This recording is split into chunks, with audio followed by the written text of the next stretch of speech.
Good morning. बहुत दिनों बाद आपके सामने ये थर्ड ईयर की क्लास लेकर के उपस्थित हैं। आज से आपकी बीए थर्ड ईयर की ऑनलाइन क्लासेस शुरू कर रहे हैं और अगर हम क्लासों की बात करें तो जो थर्ड ईयर है उनमें हमें 2 किताबें पढ़नी है। पॉलिटिकल साइंस में, राजनीति विज्ञान में 2 किताबें पढ़नी है। एक का नाम है पाश्चात्य राजनीतिक विचारक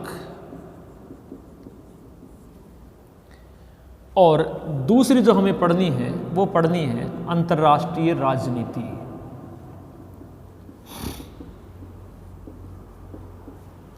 दो किताबें पढ़ेंगे।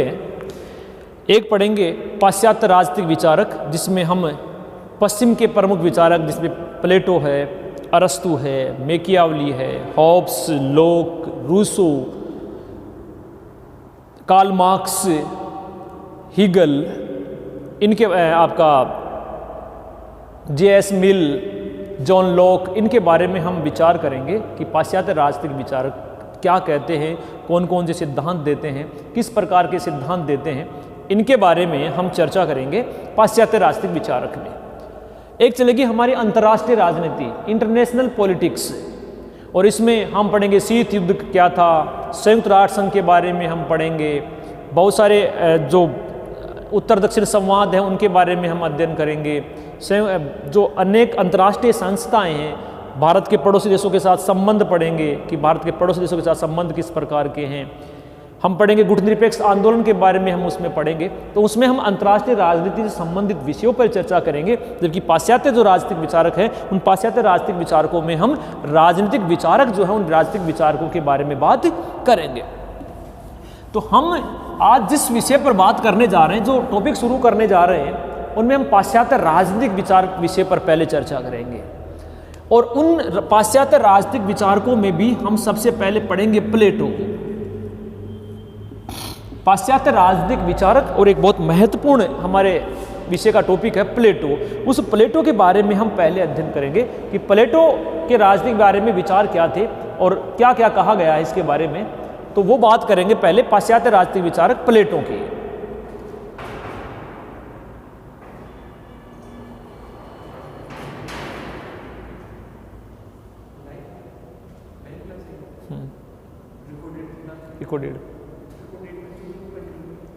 तो हम प्लेटो के बारे में आज पढ़ेंगे। तो पहले ही पढ़ेंगे कि प्लेटो यूनान का एक विचारक है। हमारे राजनीति विज्ञान में गुरु शिष्यों की एक परंपरा चलती है, 3 महान गुरु शिष्यों की परंपरा चलती है, जिसमें सुकरात से प्लेटो और अरस्तु, उनमें हम प्लेटो पढ़ेंगे। तो पहली बात तो ये कि प्लेटो का वास्तविक नाम क्या था। क्या प्लेटो का वास्तविक नाम प्लेटो ही था? तो नहीं, इनका वास्तविक नाम प्लेटो नहीं था। प्लेटो तो इनका उपनाम था, इनके शिक्षक के द्वारा दिया गया नाम था। तो प्लेटो का वास्तविक नाम क्या था? तो प्लेटो का वास्तविक नाम था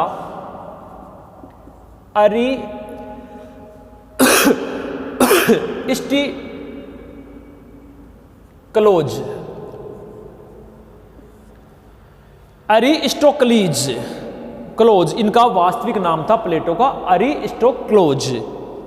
फिर इनका नाम प्लेटो कैसे पड़ा? तो इनके व्यायाम शिक्षक थे जो इनको शारीरिक ज्ञान दिया करते थे, व्यायाम शिक्षक थे। और उन व्यायाम शिक्षक ने प्लेटो के शरीर को देख करके, क्योंकि प्लेटो का जो शरीर था एक हष्टपुष्ट शरीर था, लंबा शरीर था, और उनके कंधे जो थे उनके शरीर से बहुत अधिक मतलब चौड़े थे, सामान्य थे इनके कंधे इनके शरीर से ज़्यादा चौड़े थे। इसलिए इनके हष्टपुष्ट शरीर और इनके चौड़े कंधों को देख करके इनके व्यायाम शिक्षक ने इनका नाम अरिस्टोक्लोज से रख करके क्या रख दिया? प्लेटो रख दिया। प्लेटो का जन्म कब हुआ? अगर हम जन्म की बात करें प्लेटो का, तो प्लेटो का जन्म हुआ 428 या 427 ईसा पूर्व, यानी आज से लगभग 2450 साल पहले प्लेटो का जन्म हुआ ईसा पूर्व, यानी ईसा से किस जन्म से पहले। और ईसा का जन्म कब मानते हैं? ईसा का जन्म मानते हैं हम सन 1 से, यानी ये मानते हैं कि भगवान ईसा का जन्म आज से लगभग 2020 साल पहले हुआ था। लेकिन उससे भी 428 साल पहले, और आपको पता है ईसवी जो सन है, ईसवी जो सन है वो उल्टी क्रम में चलती है, 428, 427, 426 में। तो प्लेटो जो हैं, उन प्लेटो का जन्म हुआ 428 और 427। दो चीज़ें इसलिए लिखी क्योंकि इन दो बातों को लेकर के हमारे राजनीति विज्ञान में एक बहुत बड़ा विवाद है कि प्लेटो का जन्म हुआ कब था। वास्तविक जन्म के बारे में कुछ विद्वान ये कहते हैं कि प्लेटो का जन्म 428 ईसा पूर्व हुआ था, कुछ ये कहते हैं कि 427 ईसा पूर्व हुआ था। इसलिए हमने दोनों रख दिए। सामान्यतः 428 को हम सर्वमान्य मानते हैं। तो प्लेटो का जन्म 428 या 27 ईसा पूर्व एथेंस में हुआ था, यानी कि यूनान में हुआ था। यूनान कह दीजिए आप, एथेंस कह दीजिए, यहां पर प्लेटो का जन्म हुआ। अगर हम 37 की बात करें कि मृत्यु कब हुई, तो प्लेटो की मृत्यु हुई 347 ईसा पूर्व, जब प्लेटो की आयु 21 वर्ष की थी। जब प्लेटो की आयु 21 वर्ष की थी, उस 21 वर्ष की आयु में क्या हुआ, प्लेटो की 81 वर्ष की आयु में 347 ईसा पूर्व में प्लेटो का क्या हुआ, निधन होगी, मृत्यु हो गई। अपने किसी शिष्य के यहाँ किसी कार्यक्रम में उपस्थित हुए थे, और पहले अपने जीवन के पहले किसी निजी कार्यक्रम में उपस्थित हुए थे। खाना खाने के बाद वो वहीं पर अपने शिष्य के यहाँ विश्राम करते हैं, और विश्राम के दौरान जब सुबह उठ करके शिष्य देखते हैं तो प्लेटो की 81 वर्ष की आयु में क्या हो जाती है, मृत्यु हो जाती है। तो जन्म 428 ईसा पूर्व, मृत्यु 347 ईसा पूर्व, कहाँ पर हुई, यूनान में हुई।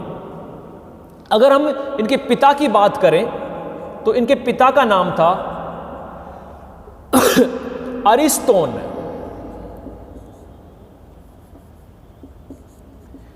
इनके पिता का नाम है अरिस्तोन, जो यूनान के थे, और इनकी जो माता थी वो थी पेरिक्लेतोन। याद रखना, पेरिक्लोतोन, ठीक है, या पेरिकितोन भी कहते हैं इसको। एक उच्च वर्ग की एक महिला थी। तो जन्म हो गया 428 पूर्व। पिता की बात करें तो अरिस्तोन, माता की बात करें तो क्या हो गया, पेरिकितोन इनकी माता का नाम था। ये तो गया इनका परिचय। प्लेटो जो हैं, प्लेटो को हम भारतीय हमारे अंतर्राष्ट्रीय राजनीति में, याद रखना, प्लेटो हमारे राजनीति का दार्शनिक पिता माना जाता है। किसका, राजनीति विज्ञान का। हमने अभी चर्चा की कि हमारी राजनीति जहां से शुरू होती है, हमारी राजनीति यूनान से शुरू होती है। राजनीति का जो बीज है, प्रथम राजनीति विज्ञान के बारे में, हमारे यहाँ पॉलिटिकल साइंस के बारे में पहले विचार अगर किसी विद्वान में मिलते हैं तो पहले विचार मिलते हैं, एक विचारक हुआ था यूनान का जिसका नाम था सुकरात। राजनीति विज्ञान के प्रथम बीज, जहां से राजनीति विज्ञान की शुरुआत मानी जाती है, ये शुरुआत मानी जाती है सुकरात के समय से, जो यूनान का एक दार्शनिक विचारक था सुकरात। और उसने एक संवाद, अपने विचारों की एक शैली थी जिसका नाम था संवाद शैली। वो क्या करते थे, अपने शिष्यों से या किसी भी लोगों से इकट्ठा होकर के प्रश्न पूछते थे, फिर जो उत्तर मिलता था उसी उत्तर से वो क्या बनाते थे, प्रश्न बनाते थे। एक संवाद शैली चलती है जो आजकल बीएड जो पाठ्यक्रम है, उन बीएड के अंदर जो हम प्रस्तावना प्रश्न बनाते हैं, उन प्रस्तावना प्रश्नों में ये चलती है। तो सुकरात एक बहुत बड़ा राजनीतिक विद्वान हुआ था यूनान का, एथेंस का। लेकिन बाद में क्या कर दिया, 399 ईसा पूर्व में वहाँ के जो राजा थे, वहाँ की जो जनता थी, उन्होंने क्या कर दिया था, उनको जहर पिला दिया था, और जहर पिलाने से उनकी क्या हो गई थी, मृत्यु हो गई थी। तो राजनीति विज्ञान का प्रथम बीज हमें दिखाई देता है सुकरात से। इसी सुकरात का शिष्य हुआ है प्लेटो। प्लेटो का गुरु कौन है, सुकरात। सुकरात का शिष्य कौन है, प्लेटो। ये प्लेटो सुकरात का शिष्य था। लगभग 21-20 वर्ष की आयु में यह सुकरात के संपर्क में आता है और सुकरात के विचारों से बहुत अधिक प्रभावित होता है। तो राजनीति विज्ञान शुरू हो गई सुकरात से, लेकिन इस राजनीति विज्ञान को वास्तव में एक राजनीतिक विचारों की श्रेणी में, क्योंकि सुकरात तो संवाद से लिया करता था, इनके विचार बिखरे हुए हैं, कोई व्यवस्थित विचार इन्होंने नहीं दिए सुकरात ने। सुकरात के तो विचारों में ही हमें क्या मिलते हैं, कहीं कहीं हमें राजनीति विज्ञान, राजनीति की बातें मिलती हैं। इसलिए हम ये कहते हैं कि हमारे राजनीति विज्ञान का जो प्रारंभ हुआ सुकरात से हुआ है। लेकिन सुकरात के शिष्य प्लेटो ने क्या किया है, व्यवस्थित रूप से, प्लेटो ने व्यवस्थित रूप से राजनीति विज्ञान के बारे में अपने विचार रखे अपनी पुस्तक रिपब्लिकन में। इसलिए प्लेटो को हम क्या मानते हैं, राजनीति विज्ञान का दार्शनिक पिता मानते हैं। यानी जहां से राजनीति विज्ञान ने एक दशा और दिशा ली, वो कहां से आता है, प्लेटो से शुरुआत होती है। तो राजनीति विज्ञान का दार्शनिक पिता किसे कहते हैं, हम दार्शनिक पिता कहते हैं प्लेटो को। उसके बाद में इसी का एक शिष्य होता है जिसका नाम होता है अरस्तु। प्लेटो का शिष्य है अरस्तु। सुकरात का शिष्य प्लेटो, प्लेटो का शिष्य अरस्तु, और अरस्तु को हम मानते हैं राजनीति विज्ञान का जनक या राजनीति विज्ञान का पिता मानते हैं। किसको, अरस्तु को। क्यों, क्योंकि अरस्तु ने जो क्रमबद्ध अध्ययन प्लेटो ने शुरू किया था, जो व्यवस्थित अध्ययन प्लेटो ने शुरू किया था, उसी अध्ययन को उन्होंने क्या कर दिया, क्रमबद्ध रूप से किया, और उसमें क्या लिया, विज्ञान को प्रवेश किया, क्रमबद्ध और सुव्यवस्थित तरीके से सिद्धांतों की घोषणा की। सिद्धांत लिखित रूप से अपनी पुस्तक पॉलिटिक्स में लिखे अरस्तु ने। इसलिए हम अरस्तु को क्या मानते हैं, राजनीति विज्ञान का जनक मानते हैं। तो तीन विद्वानों को याद रखना है। सुकरात में हमें राजनीति विज्ञान के बीज दिखाई देते हैं। प्रथम राजनीति विज्ञान का श्रीगणेश सुकरात में हुआ था, लेकिन उन सुकरात ने जो बीज बोए थे राजनीति विज्ञान को, उनको अंकुरित करने का, उनको प्रस्फुटित करने का, उनको फैलाने का जो काम किया, वो किसने किया, प्लेटो ने किया। इसलिए प्लेटो को हम राजनीति विज्ञान का दार्शनिक, फिलोसोफर फादर मानते हैं, दार्शनिक पिता मानते हैं। उसके बाद प्लेटो के ही शिष्य अरस्तु ने अपनी पुस्तक पॉलिटिक्स में राजनीति विज्ञान का व्यवस्थित और क्रमबद्ध अध्ययन किया, उनको वैज्ञानिकता में उसको शामिल किया। इसलिए अरस्तु को हम राजनीति विज्ञान का जनक कहते हैं, फादर कहते हैं, पिता कहते हैं। ठीक है, तो ये तीन बातें हो गई। तो पहला, हम राजनीति विज्ञान का दार्शनिक माना जाता है प्लेटो। दूसरा, जो पश्चिमी क्षेत्र है जिसको हम पाश्चात्य कहते हैं, पश्चिम का प्रथम व्यवस्थित राजनीतिक सिद्धांतकार भी है। अगर पश्चिमी जगत की बात करें हम, चाहे जिसमें आपके चाहे वो यूरोप को ले लीजिए, चाहे अमेरिका महाद्वीप को ले लीजिए, चाहे आपका यूनान को ले लीजिए, तो इन पश्चिमी देशों का प्रथम जो व्यवस्थित राजनीतिक सिद्धांत था, जिसने राजनीति को एक व्यवस्थित रूप से लिखा, जिन्होंने क्रमबद्ध रूप से संस्थाओं का अध्ययन करके अपना विचार दिया, वो प्लेटो थे।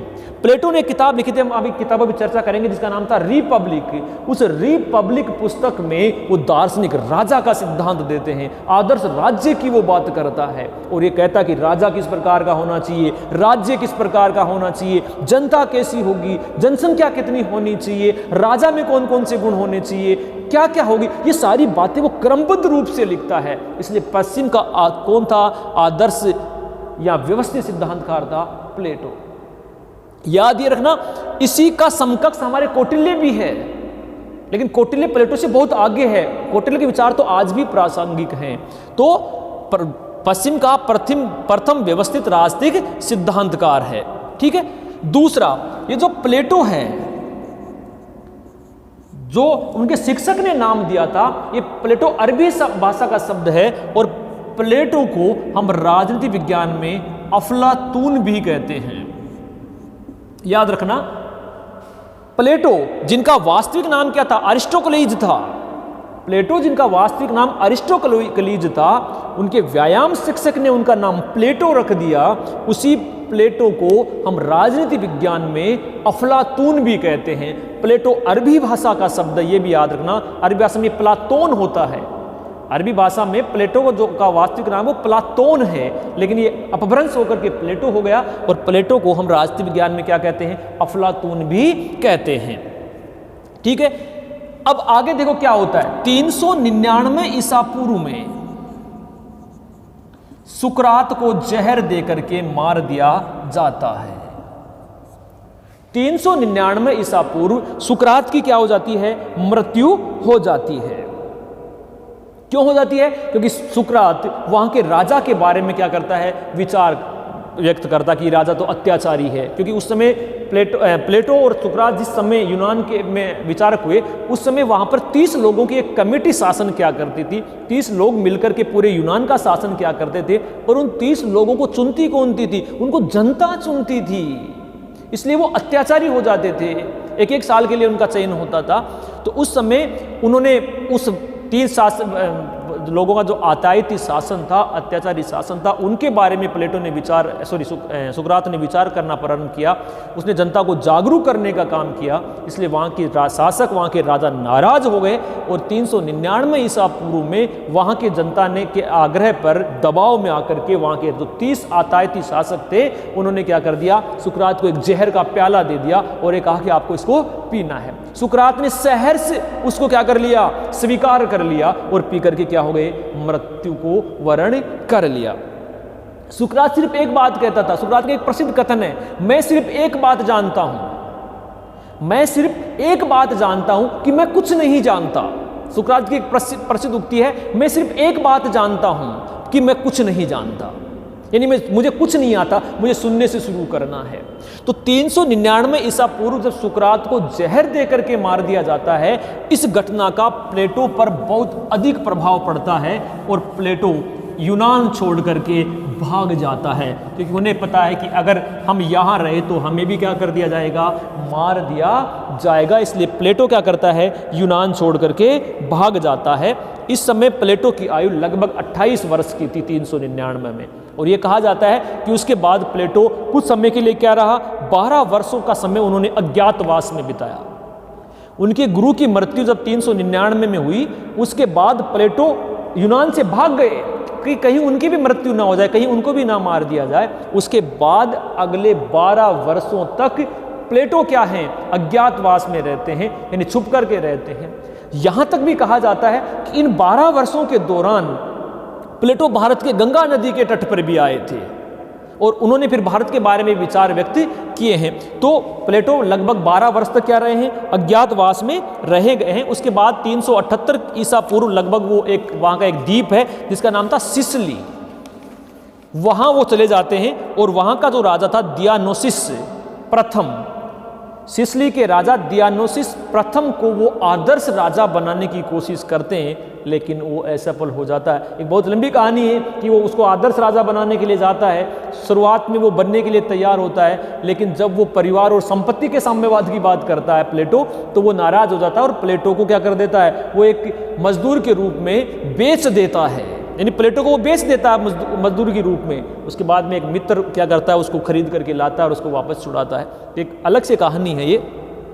तो ये हो गई कि 378 में वो सिसिली जाता है, दियानोसिस प्रथम को आदर्श राजा बनाने की कोशिश करता है, लेकिन सफल नहीं होता। उसके बाद में क्या कर, एक महत्वपूर्ण घटना होती है। 386, कुछ किताबों में 387 ईसा पूर्व, अपने शहर एथेंस के बाहर, एथेंस जो शहर है उसके बाहर एक शांत जगह पर वो एक संस्था खोलता है, एक विद्यालय की स्थापना करता है प्लेटो। कब? 386 या 87 ईसा पूर्व में एथेंस के बाहर, जब वो अज्ञातवास से वापस आता है, उस समय क्या करता है? वो एक अपना विद्यालय खोलता है, एक संस्था खोलता है लोगों को जागरूक करने के लिए, लोगों को शिक्षा देने के लिए, और उस संस्था का नाम था अकादमी। इसको याद रखना है। प्लेटो ने अपने विचारों को फैलाने के लिए एक संस्था खोली, उसका नाम था अकादमी। और यह भी याद रखना, इस अकादमी को हम क्या कहते हैं? विश्व का प्रथम विश्वविद्यालय मानते हैं। प्लेटो ने जो संस्था खोली थी अकादमी, उस अकादमी को हम क्या करते हैं? 10 मिनट। अकादमी को हम दुनिया का पहला विश्वविद्यालय मानते हैं। उससे पहले इतना बड़ा विद्यालय किसी ने भी नहीं खोला था। उस अकादमी का जो प्रवेश द्वार था, अकादमी का जो प्रवेश द्वार था, उस प्रवेश द्वार के ऊपर प्लेटो ने एक उक्ति, एक लाइन लिख रखी थी। और वो लाइन क्या थी कि रेखा गणित के ज्ञान के बिना, रेखा गणित के ज्ञान के बिना यहां कोई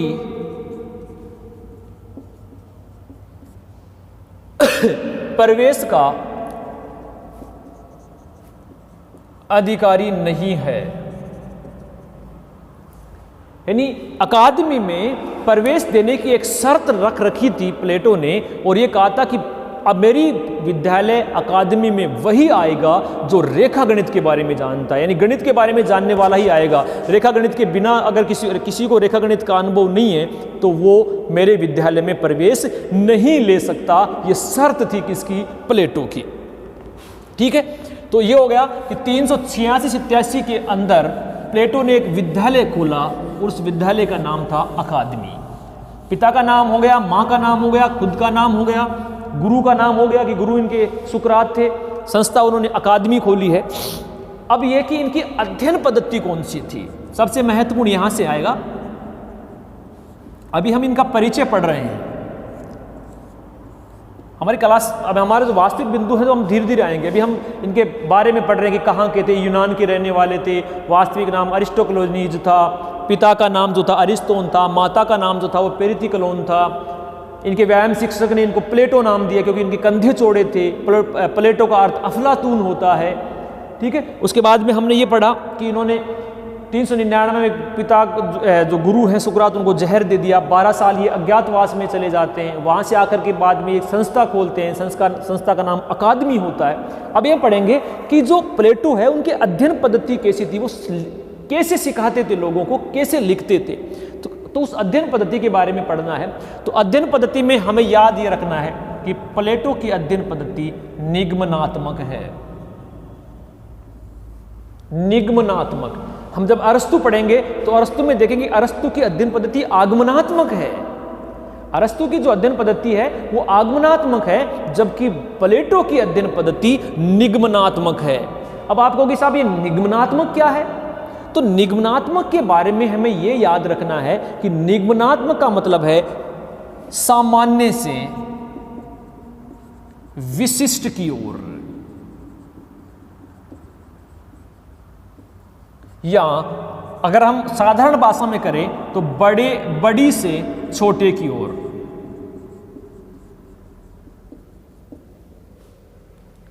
हम आगमनात्मक पढ़ेंगे तो उसमें पढ़ेंगे विशिष्ट से सामान्य, छोटे से बड़े की ओर। जबकि प्लेटो क्या है? प्लेटो निगमनात्मक शैली की बात करता है। और इस निगमनात्मक शैली में जब हम किसी चीज का अध्ययन करते हैं तो अध्ययन करते समय हम क्या करते हैं? इसमें सामान्य का अध्ययन करते हैं और फिर विशिष्ट की ओर चलते हैं। अर्थात हम पहले एक बड़ी समस्या, हम अपने उद्देश्य की ओर जाते हैं कि हमारा अंतिम उद्देश्य क्या है, फिर उसके नीचे छोटे छोटे, यानी पहले हम बड़ी समस्या पर चर्चा करेंगे, बड़ी बात पे चर्चा करेंगे, और जब बड़ी का मतलब सामान्य है, और जब धीरे धीरे आएंगे इसका मतलब विशिष्ट, यानी छोटे की ओर आएंगे। प्लेटो बड़े से छोटे की ओर आता है, अरस्तु छोटे से बड़े की ओर चलता है। प्लेटो सामान्य से विशिष्ट की ओर चलता है, अरस्तु विशिष्ट से सामान्य की ओर चलता है। हम आगे जाकर किसी तुलना भी करेंगे। तो निगमनात्मक शैली को प्लेटो अपनाता है, ये इनकी अध्ययन पद्धति है। दूसरा, इस अध्ययन पद्धति में प्लेटो ने जो प्रयोग किया है संवाद शैली का किया है। प्लेटो के अधिकांश जो ग्रंथ हैं, प्लेटो ने बहुत सारी किताबें लिखी हैं, उन किताबों में जब हम अध्ययन करेंगे तो ये देखेंगे कि प्लेटो की अधिकांश जो पुस्तकें हैं वो किस शैली में लिखी गई है? संवाद शैली में, जो उन्होंने अपने गुरु सुकरात से ग्रहण की है। इसलिए एक विद्वान हुए थे मैक्सी ये कहते हैं कि 399 में सुकरात, जो प्लेटो में सुकरात पुनः जीवित हो उठा, यानी जो सुकरात की जो संवाद शैली थी उसी संवाद शैली को अपनी पुस्तकों में लेकर के आता है। कौन? प्लेटो। तो जो निगमनात्मक अध्ययन पद्धति है उसमें भी वो संवाद शैली क्या है? मैं आपसे प्रश्न पूछूंगा, आप मुझे उस प्रश्न का उत्तर देंगे, आपने जो उत्तर दिया है उसी उत्तर से फिर मैं वापस प्रश्न निकालूंगा, फिर आपसे प्रश्न पूछूंगा, फिर आपसे उत्तर दूंगा। तो ये संवाद शैली जो है वो संवाद शैली का आविष्कार किया है सुकरात ने। प्लेटो की अध्ययन पद्धति है निगमनात्मक, निगमनात का मतलब होता है सामान्य से विशिष्ट की ओर, बड़ी समस्या से छोटी समस्या की ओर। और अधिकांश जो पुस्तकें लिखी हैं प्लेटो ने वो किस में लिखी है? संवाद शैली में लिखी है। ठीक है, ये तो हो गई इनकी अध्ययन पद्धति की बात। एक एक बातें आपको याद रखनी है। अध्ययन पद्धति कौन सी थी? तो अध्ययन पद्धति प्लेटो की आती है निगमनात्मक अध्ययन पद्धति।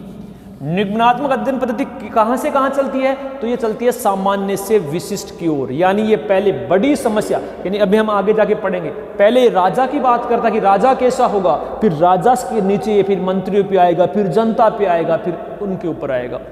तो बड़ी समस्या पर पहले अध्ययन करता है, फिर बड़ी के बाद में कहा आता है नीचे आता है। ठीक है, प्लेटो पर अगर हम प्रभाव की बात करें कि प्लेटो पर सबसे अधिक किसका प्रभाव पड़ा, तो एक ही याद रखना है, प्लेटो पर सर्वाधिक प्रभाव उनके गुरु सुकरात का था।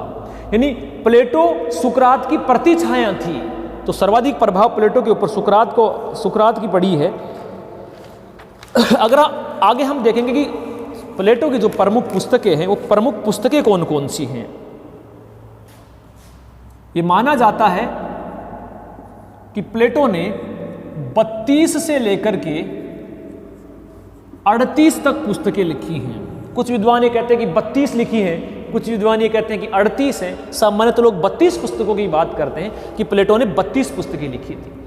उनमें से हम 2, 4, 5 की बात करेंगे। प्लेटो की जो सबसे महत्वपूर्ण पुस्तक है वो है रिपब्लिक। इस किताब को याद भी रखना है, प्लेटो की एक महत्वपूर्ण, सबसे महत्वपूर्ण कृति है रिपब्लिकन। और रिपब्लिकन इन्होंने लिखी थी जब प्लेटो 40 वर्ष का था, यानी अधेड़ उम्र का था। 40 वर्ष की उम्र में जाकर के वो लिखना प्रारंभ करता है और पहली किताब लिखता है रिपब्लिकन। ये रिपब्लिकन किसके ऊपर लिखी गई है? ये न्याय विषय पर लिखी गई है। यानी अगर आप कहें कि रिपब्लिकन का दूसरा नाम क्या है, तो आप कहोगे न्याय। रिपब्लिकन का दूसरा विषय है न्याय। और इसमें क्या करता है प्लेटो? अपनी पुस्तक रिपब्लिकन में अपने आदर्श राज्य की बात करता है, आदर्श राज्य की कल्पना करता है वो। अब हम आदर्श राज्य का सिद्धांत भी पढ़ेंगे। वो एक कल्पना करता है कि एक ऐसा राज्य होगा जिसमें क्या होगा, एक आदर्श राजा जिसको दार्शनिक राजा की संज्ञा देता है, उसके लिए वो एक शिक्षा सिद्धांत की बात करता है। तो एक आदर्श राज्य की बात करता है प्लेटो अपनी पुस्तक रिपब्लिकन में। तो सबसे महत्वपूर्ण पुस्तक कौन सी प्लेटो की? रिपब्लिकन। कब लिखी थी? जब प्लेटो 40 वर्ष का था। इसका दूसरा नाम क्या है? तो आपको बताना है न्याय है। ठीक है, इसे यूनानी भाषा में पोलितियो भी कहते हैं। रिपब्लिकन को यूनानी भाषा में पोलितियो भी कहते हैं। और ये जो रिपब्लिकन है, ये रिपब्लिकन में टोटल 10 भाग हैं। 4-5 बातें रिपब्लिकन के बारे में। सबसे महत्वपूर्ण पुस्तक रिपब्लिकन किसके बारे में लिखी गई है? आदर्श राज्य की कल्पना करता है। दूसरा नाम क्या है? न्याय संबंधित न्याय। ठीक है, कितने भागों में लिखी गई है? 10 भागों में लिखी गई है। लेकिन बारकर कहता है कि 4 भागों में लिखी गई है, स्ट्रोस कहता है कि 3 भागों में लिखी गई है। लेकिन जो इनकी मूल किताब है रिपब्लिकन है, वो 10 भागों में हमें लिखी हुई मिलती है। एक तो ये होगी। दूसरी इनकी जो अंतिम पुस्तक थी लॉज, जिसको द लॉज भी कहते हैं, इनकी अंतिम पुस्तक है द लॉज, यानी लॉज नाम से। और इसमें क्या कर रहे हो, ये दोनों मैंने साथ इसलिए लिखी है क्योंकि इसमें वो बात कर रहा है आदर्श राज्य की। तो इस लॉज में वो किसकी बात करता है? इसमें वो बात करता है उप आदर्श राज्य की। ये जवानी में लिखता है। प्लेटो अपनी पुस्तक रिपब्लिक है वो जवानी 40 साल की उम्र में लिखता है। लेकिन लॉज प्लेटो बुढ़ापे में लिखता है, अब जीवन के अंतिम वर्ष में लिखता है। कब लिखता है? जब इनकी मृत्यु हुई 347 ईसा पूर्व, यानी अंतिम जीवन के अंतिम समय। कितनी वर्ष की आयु हो गई थी? 81 वर्ष की आयु में प्लेटो अपनी पुस्तक लिखता है जिसका नाम है लॉज। अब पता लो, जवानी में जोश होता है, जवानी में जोश होता है, तो जोश में हम क्या कर लेते हैं? बहुत बड़ी कल्पनाएं कर लेती है। मैं ये भी करूंगा, मैं ये भी करूंगा, मैं ये कर सकता हूं, मैं वो कर सकता हूं, क्योंकि हमारे अंदर उस समय बहुत अधिक जोश होता है। क्यों? क्योंकि शारीरिक शक्ति भी होती है उस समय और उस समय मानसिक शक्ति होती है, लेकिन उस समय क्या नहीं होता, हमारे अंदर परिपक्वता नहीं आती, हमारे अंदर सही और गलत का निर्णय करने की क्षमता नहीं आती। कब? जब हम जवान होते हैं। लेकिन जैसे जैसे समय गुजरता है और हमारी आयु बढ़ती है, हम वृद्धावस्था में जाते हैं, हमारे में जोश कम होता है लेकिन हमारे अंदर होश आता है, यानी हमारे अंदर मानसिक परिपक्वता आती है, हम सोचने समझने सही और गलत की करने की क्षमता हमारे अंदर आ जाती है। तो प्लेटो जवानी में तो कहता कि एक ऐसा आदर्श राज्य होगा, कल्पना कर लेता जो हमारे वास्तविक जीवन में संभव ही नहीं है, क्योंकि प्लेटो आदर्श राज्य की ऐसी योग्यताएं बताता है जो वास्तविक जीवन में कोई पूरा ही नहीं कर सकता। आगे जाकर के हम पढ़ेंगे इसका। लेकिन बुढ़ापे में जाकर के समझ में आता है कि मैं जिस आदर्श राज्य की कल्पना कर रहा हूं वो आदर्श राज्य तो संभव ही नहीं है, आदर्श राज्य संभव ही नहीं है। इसलिए वो क्या करता है, फिर एक किताब लिखता है अंतिम, जिसका नाम था द लॉज, और ये कब लिखी गई? 347 ईसा पूर्व में लिखी गई। किसकी बात करता है ये? इसमें उप आदर्श राज्य की बात करता है। इसमें क्या बात करता है? इसमें वो बात करता है विधि के शासन की, कानून के शासन की बात करता है। यहां वो राजा के कानून की बात कर रहा है, पूर्ण राजतंत्र का समर्थन कर रहा है, लेकिन लॉज में क्या कर रहा है, वो विधि के शासन की बात करता है, वो कानून के शासन, यानी उसके समझ में आ जाता है पूरी तरह से कि ऐसा संभव नहीं है, कानून का शासन ही बेहतर शासन है। ठीक है। इसके अलावा वो एक और किताबें, बहुत सारी किताबें हैं। तो पहली किताब रिपब्लिकन, कितने भाग है? 10। लॉज अंतिम किताब है, कितने भागों में है? 12 भागों में है। तो अब तक 2 किताबें पढ़ ली, रिपब्लिकन, और रिपब्लिकन पहली है, प्रमुख किताब है, और लॉज जो है उसकी अंतिम किताब है, जो उप आदर्श राज्य की बात करता है, विधि के शासन की बात करता है, और 12 भागों में क्या है, वो विभाजित है। इसके अलावा और कौन सी किताब लिखता है? तो याद रखना, स्टेटसमैन, एक किताब और है स्टेटसमैन, जिसको हिंदी में राजमर्मज्ञ भी कहते हैं। राजमर्मज्ञ इनका, स्टेटसमैन का नाम है। और इसमें क्या है? इसमें वो करता है संविधानों का वर्गीकरण। प्लेटो अपनी पुस्तक स्टेटसमैन में संविधानों का वर्गीकरण करता है कि एक व्यक्ति का होगा तो क्या होगा, अधिकार व्यक्तियों का क्या होगा, भीड़ तंत्र का क्या होगा। तो राजतंत्र, अधिनायक तंत्र, लोकतंत्र, गणतंत्रों की बात करता है और एक चक्रीय आधार बनाता है। जब हम संविधानों का वर्गीकरण देखेंगे तो उस समय इनकी बात करेंगे। तो किताब लिखता है स्टेटसमैन, और स्टेटसमैन किसके बारे में लिखी गई है? संविधानों का वर्गीकरण करता है, लोकतंत्र, राजतंत्र और अधिनायक तंत्र की बात करता है।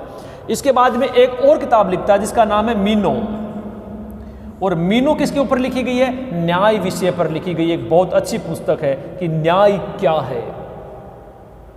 प्लेटो न्याय की बात करता है, वो 3 वर्ग बनाएगा, उच्च वर्ग, निम्न वर्ग और मध्य वर्ग, और उनको नाम भी देता है। वो दार्शनिक वर्ग, अलग अलग वर्ग देता है, वो मजदूर वर्ग, सैनिक वर्ग और आदर्श वर्ग, यानी शासक वर्ग। 3 वर्गों में बांटेंगे, एक को सोने का, एक को चांदी का, एक को कांस्य का बताता है, 3 भागों में बताएगा वो।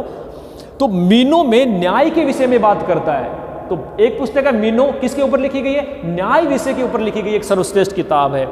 इसके अलावा क्या लिखी गई है? यूथ्रीफो, एक किताब है यूथ्रीफो, और किताब का नाम है फेडो, और कौन सी है? और है अपोलॉजी, अपोलॉजी, इसको याद रखना है, अपोलॉजी। प्लेटो की एक पुस्तक है अपोलॉजी, और काम की क्या है हमारे लिए? अपोलॉजी हमारे लिए काम की यह है कि इस अपोलॉजी का भारत के जो गांधी जी हैं, महात्मा गांधी जी हैं, गांधी जी ने इस अपोलॉजी का गुजराती भाषा में अनुवाद किया है। ये भी कंपटीशन में फर्स्ट ग्रेड में क्वेश्चन भी आया था, गांधी जी ने प्लेटो की किस पुस्तक का गुजराती में अनुवाद किया था? तो याद रखना, गांधी जी ने अपोलॉजी जो उनकी पुस्तक थी, उस अपोलॉजी पुस्तक का क्या किया है? गुजराती के अंदर अनुवाद किया है। इसके अलावा भी गांधी की बहुत सारी किताबें थी, प्लेटो की और भी बहुत सारी किताबें हैं जिनके बारे में हम और कभी बातें करेंगे। तो अभी 4-5 मोटी मोटी किताबें हमने पढ़ ली कि रिपब्लिकन था, लॉज थी, यूथ्रोपी थी, फेडो थी, अपोलॉजी थी, स्टेटसमैन थी। ये प्लेटो की कुछ मोटी मोटी किताबें थी। अब हम हमारी जो बेसिक बातें थी जो प्लेटो के बारे में थी, जन्म से लेकर के मृत्यु तक क्या था क्या नहीं किया, कौन कौन सी किताबें लिखी थी, उसका अध्ययन कर लिया। अब हम यहाँ इनके सिद्धांत देखेंगे। प्लेटो 2-3 प्रमुख सिद्धांत देता है, उन सिद्धांतों की बात करेंगे हम। प्लेटो किसके बारे में क्या कहता है, किसके बारे में क्या नहीं कहता। तो कल हम जो प्लेटो के बारे में विचार जहाँ से शुरू करेंगे, हम वो अगले वीडियो में करेंगे न्याय संबंधी विचार, कि प्लेटो न्याय के बारे में किस प्रकार के विचार कहता है, न्याय क्या है, कैसी होती है, किसके द्वारा न्याय प्राप्त करेंगे, वो हम अगली क्लास में देखेंगे। तो आज का जो बिंदु जो हमने प्लेटो पढ़ा, वो उसका हम सामान्य परिचय हमने पढ़ा है कि क्या था क्या नहीं था, उसके बारे में हमने जानने की कोशिश की है। अब से हमारा जो अध्याय है वो शुरू होता है, उसके प्रमुख विचार कौन कौन से हैं, उनके प्रमुख सिद्धांत कौन कौन से हैं, हम उनका एक एक आप क्या करेंगे, अध्ययन करेंगे। इसलिए सबसे पहले ये कि जो हमारा जो वीडियो है उसको आप सब्सक्राइब कर दें, ताकि हम जो भी वीडियो आपके लिए डालें वो तुरंत प्रभाव से आपके पास पहुँच जाए। और जो पुराने वीडियो हैं वो पुराने वीडियो भी इससे संबंधित, आपके विषय से संबंधित आपको सारे यूट्यूब पे मिल जाएंगे। इसलिए जो वीडियो है उसको आप सब्सक्राइब कर दीजिए, ताकि सारे वीडियो आप तक मिलते रहे। धन्यवाद।